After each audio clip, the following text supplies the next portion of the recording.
With my limited sources எனக்கு வரது வந்து என்ன, சிபிஐ சார்ஜ் ஷீட் தள்ளி போயிருக்கு. ஏடிஎம்கே பேச்சுவார்த்தை தொடங்காமல் இருப்பதற்கும் லாஸ்ட் மினிட் எஃபர்ட்ஸ் விஜயை என்டிஏக்குள்ளே கொண்டு வரதுக்கு. ஏன்னா விஜய்க்கு அவர் விரும்பின மாதிரி எந்த அலையன்ஸுமே உருவாகலை. அவரோட கம்பல்ஷன் அது, இவங்க கம்பல்ஷன் அதோட பெரிய கம்பல்ஷன். என்னது சார்? யாருக்கு? ஏடிஎம்கேக்கும் பிஜேபி. விஜய் தனியாக நின்று, ஜான் வந்து தனியாக தான் போகணுன்றாரு. அவங்க ஃப்ரண்ட் லைன் லீடர்ஸ் எல்லாருமே என்டிஏக்கு போயிடணும், இல்லாட்டி வேறு ஃபினிஷ்னு சொல்கிறாங்க. திஸ் இஸ் வாட் நிர்வாகிகள் எல்லாரும், எல்லா முக்கிய நிர்வாகிகளுமே. விஜயோட கேரக்டரை பற்றி நான் கேள்விப்பட்ட வரையில், man is a prisoner of டைம்ஸ்னுவாங்க. மனிதன் என்பவன் காலத்தின் சூழ்நிலைகளின் பிரிசனர் ஆஃப் சர்க்கம்ஸ்டன்சஸ். இப்போ நேற்று மீட்டிங்கில் கூட ஸ்டாலின் அவர்கள் சொல்கிறாரு, பீகாரில் நடந்த மாதிரி நிதிஷ்குமாரை பார்லிமெண்ட்டுக்கு அனுப்புகிற மாதிரி கூட எடப்பாடி பழனிசாமி அனுப்பலாங்கிற லெவலில். அதிலெல்லாம் எந்த சந்தேகமும் இல்லை.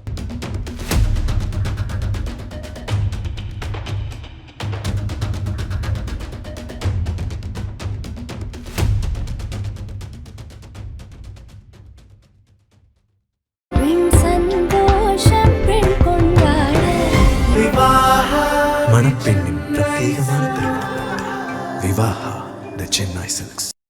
இப்போது புதிய அறிமுகம் ஆச்சி ஹோட்டல் சாம்பார் 50 கிராம் ரூபாய் 20 மட்டுமே. இந்த 2 நாட்களாக நீங்கள் குறிப்பிட்ட மாதிரி அவருடைய போக்கு, இது எல்லா விஷயங்களையும் வச்சு பார்க்கும்போது இந்த 2 நாட்களாக இன்னும் ஒரு வாய்ப்பு இருக்கு டிவிக்கே ஏடிஎம்கே பிஜேபி அலைன்ஸ்குள்ள வரத்துக்கு. ஸ்டில் அதனால தான் நெகோசியேஷன்ஸ் யார் யாருக்கு என்னென்ன நம்பர்ஸ்னு பேசாமல் இருக்காங்க.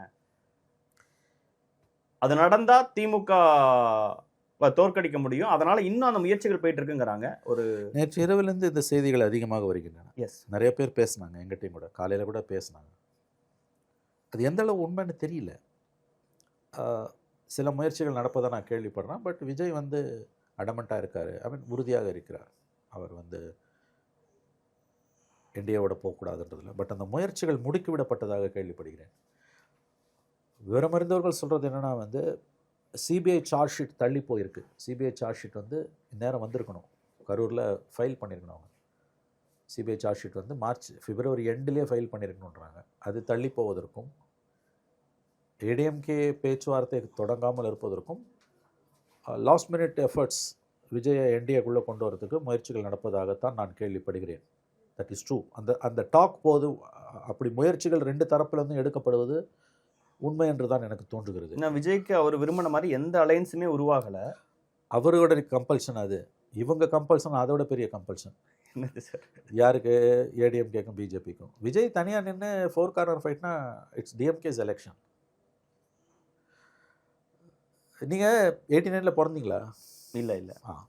அப்போ எம்ஜிஆர் செத்து 1 வருஷத்தில் எல்லாரும் ஜானகி ஜெயணி காங்கிரஸ் மூப்பனார் தனியாக நின்னார், டிஎம்கே தனியாக நிற்கும்போது 13 வருஷம் வனவாசத்துக்கு பிறகு அவங்க எலெக்ஷனை சந்தித்தாங்க.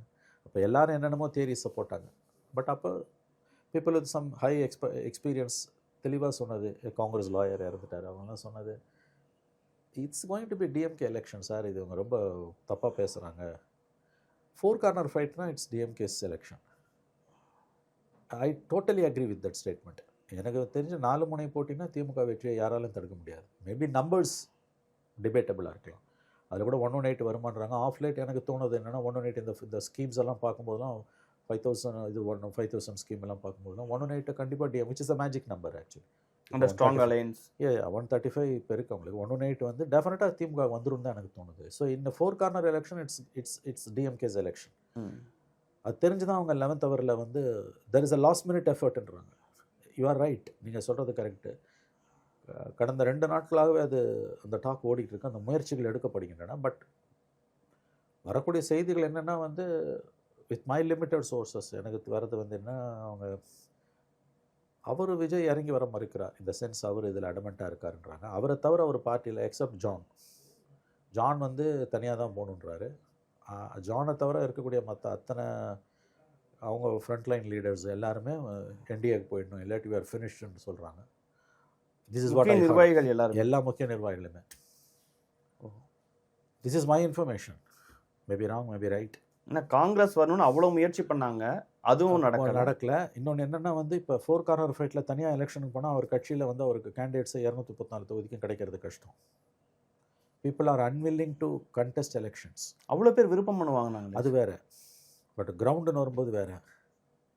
ப்ராக்டிக்கல் டிஃபிகல்ட்டி தெரிஞ்சு எக்ஸப்ட் ஜான் எல்லா லீடர்ஸுமே என்டிஏவோட போகிறத பற்றி அவரை கம்பல் பண்ணுறாங்க. அதாவது நாட் கம்பலிங், தேர் நட்ஜிங்னுவாங்க. ஆங்கிலத்தில் ஒரு வார்த்தை இருக்குது, நட்ஜிங்னா ஜென்டலாக புஷ் பண்ணுறது. இந்த செய்தி உண்மை தான் தினேஷ். பட் எனக்கு என்னமோ அதுக்கு வாய்ப்பு குறைவுன்னு தோணுது. அவர் விஜய் போக மாட்டார். அதுக்காக தான் இவங்க இன்னும் நம்பர்ஸ்லாம் பேசாமல் இருக்காங்களா? அது உண்மை. ஏடிஎம்கேல வந்து open out see Edappadi is now க்ளூலெஸ்ஸுங்க. இது விஜய் வரலன்னா இந்த எலெக்ஷனை பற்றி பெருசாக நம்ம டிஸ்கஸே பண்ண வேணாம் தினேஷ். நீங்களும் நானும் டிஸ்கஸ் பண்ண வேண்டிய அவசியமே கிடையாது. It's a foregone conclusion. It's a done டீல்னு எனக்கு தோணுது. 4 கார்னர் ஃபைட்டில் it's a done deal. Numbers கேமுங்க இது. Very very few. அவங்களுக்கு வந்து 35% அவங்களுக்கு கன்ஃபார்ம்டு. அவங்களுக்கு வந்து டிஎம்கேக்கு என்னதான் ஆன்டி இன்கம்பன்சி காங்கிரஸ் ஓட்ஸ் 21 இருந்த மாதிரி ஷிஃப்ட் ஆகாதுன்னா கூட 11th ஹவரில் அந்த எலெக்ஷன் ஃபீவர் ஸ்டார்ட் ஆகி போகும்போது வந்துடும், சரி பண்ணிப்பாங்க. Rest is splitting. கிரவுண்டை இவங்களால டச் பண்ண முடியாதுன்னு எனக்கு தோணுது. அதுவும் பணம் பாதாளம் வரைக்கும் போகுது. இன்னொரு விஷயம் என்னென்னா, பிஜேபி பெருசாக டிஎம்கேவை டிசாம் பண்ணுற மாதிரி இல்லை, ஏடிஎம்கேவை ஸ்ட்ரென்தன் பண்ணுறதாவும் இல்லை. அமித்ஷா இந்த அலையன்ஸ் அனௌன்ஸ் பண்ணி 11 months ஆக போகுது. ஏடிஎம்கேவை ஸ்ட்ரென்தன் பண்ணுற வேலை இல்லை, வீக்கெண்ட் பண்ணுற வேலையை இன்டைரக்டாக பிஜேபி செஞ்சுக்கிட்டே இருக்குது. டிஎம்கேவை டிசாம் பண்ணுற வேலையை எதுவுமே செய்யலை. So Edappadi is left in the lurch. அப்படி அதுதான் அவர் வந்து அவர் மீட்டிங்கில் கூட ஸ்டாலின் அவர்கள் சொல்கிறாரு, பீகாரில் நடந்த மாதிரி நிதிஷ்குமாரை பார்லிமெண்ட்டுக்கு அனுப்புகிற மாதிரி கூட எடப்பாடி பழனிசாமி அனுப்பலாங்கிற லெவலில். அதுலலாம் எந்த சந்தேகமும் இல்லை. இன்னைக்கு ஹிந்துவில் தான் படிச்சுட்டு இருந்தோம். ஒவ்வொரு ஸ்டேட்டாக எப்படி பிஜேபி கபலீகரம் பண்ணிக்கிட்டு இருக்கும்போது ஷிண்டேவை முன்னிறுத்தி எலெக்ஷனை ஃபேஸ் பண்ணாங்க, ஃபட்னாவிஸை முன் வச்சு இல்லை. ஆனால் ஜெயிச்ச உடனே ஃபட்னாவிஸ் தான் சிஎம். நிதிஷை காமிச்சு எலெக்ஷனை ஃபேஸ் பண்ணாங்க, நிதிஷை அனுப்பிட்டு இன்றைக்கி பிஜேபி சிஎம். இதில் தப்பு ரைட்டுன்னு எதை சொல்லுங்கள்? This is politics. ரொம்ப ஒப்பாரி வைக்கிறாங்க எல்லாரும், பிஜேபி அப்படி இப்படின்னு. இதானே பாலிடிக்ஸு. பவரை ரீட்டைன் பண்ணுறதுக்கு தானே அவன் பாலிடிக்ஸுக்கு வரான், ஆண்டி மண்டம் நடத்துவா வரான். பவர் வேணும் எனக்கு, அதை அவன் அழகாக செய்கிறான், ஒழுங்காக செய்கிறான். நீ களத்தில் முறியடி அவனை. அங்கே கோட்டை விட்டுட்டு வந்து இங்கே குத்திட்டான், முதுகில் குத்திட்டான், அங்கே குத்திட்டான், இங்கே குத்திட்டான்னா அதான பாலிடிக்ஸு. ஏன் நீங்கள் குத்தலை? ஒரு மாநில கட்சியை எத்தனை கட்சிகளை நீங்கள் அழிச்சிங்க திமுகவில்? தப்பே சொல்லலை நான். That is politics. Art of பாசிபிள்னார்ல உங்கள் favourite VP Singh. What is politics? அவரோட ஃபேமஸ் டெஃபினேஷன் இருக்குல்ல, ஆர்ட் ஆஃப் பாசிபிள்னாரு. அதை மோடி செய்கிறாரு. ஏன் புலம்புறீங்க, ஒப்பாரி வைக்கிறீங்க? ஸ்டாலின் அவர்கள் சொல்கிறது உண்மை. ஜெயிச்சு ஒருவேளை இவங்களுக்கு மெஜாரிட்டி வந்ததுன்னா எடப்பாடி ராஜ்யசபாக்கெல்லாம் அனுப்ப மாட்டாங்க, எடப்பாடி சிஎம் போஸ்ட் வந்து இறக்க மாட்டாங்க. ஒவ்வொரு ஸ்டேட்லையும் ஒவ்வொரு மாதிரி பண்ணுவாங்க, உடனே பண்ண மாட்டாங்க. அந்த மக்களுக்கு ஏற்ற மாதிரி. நிதிஷை வந்து இப்போ தான் பண்ணுறாங்களே வழி, முதல்ல பண்ணல. ஏன் போன அசம்பிளியில் வந்து 43 சீட் நிதிஷுக்கு, பிஜேபிக்கு 73. But Nitish was the CM. அப்போ செய்யலை, அதை அப்போ செய்யலை, இப்போ செய்கிறாங்க. இப்போ 89 சீட் பிஜேபிக்கு, அவங்களுக்கு 85 சீட்டு.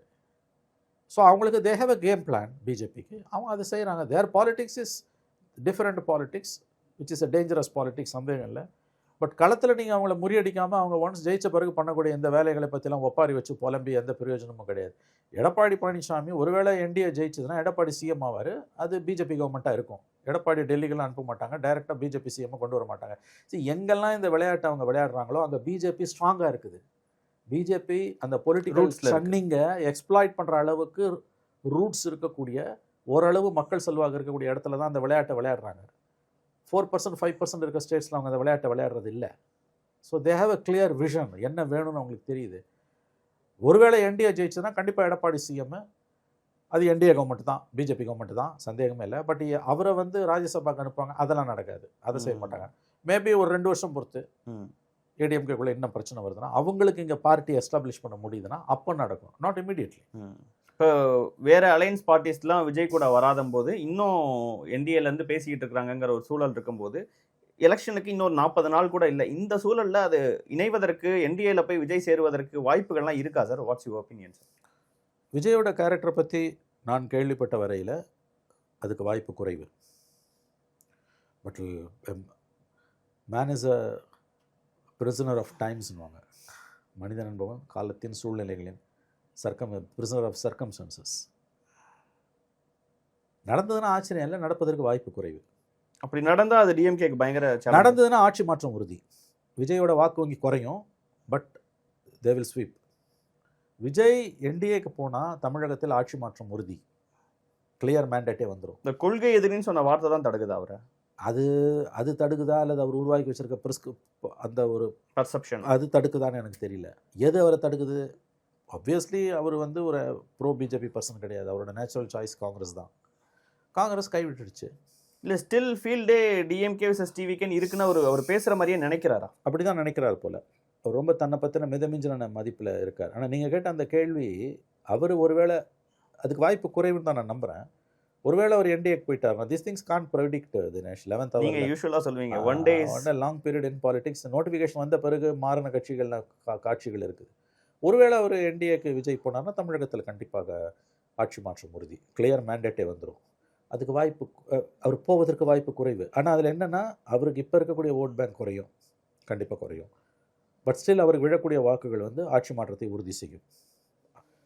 அவர் அங்கே போயிட்டார்னா இட்ஸ் ஃபினிஷ்னு எனக்கு தோணுது. ஆனால் அவர் போகலன்னா it's a clear verdict for DMK. Numbers game இது. ஓகே, என்ன நடக்க போகுதுன்னு பொறுத்து வந்து பார்ப்போம் சார். ஒரு நேரம் உங்கள் நேரத்தையும் கருத்துக்களையும் பகிர்ந்து கொண்டதற்கு மிக்க நன்றி. நன்றி தினேஷ்.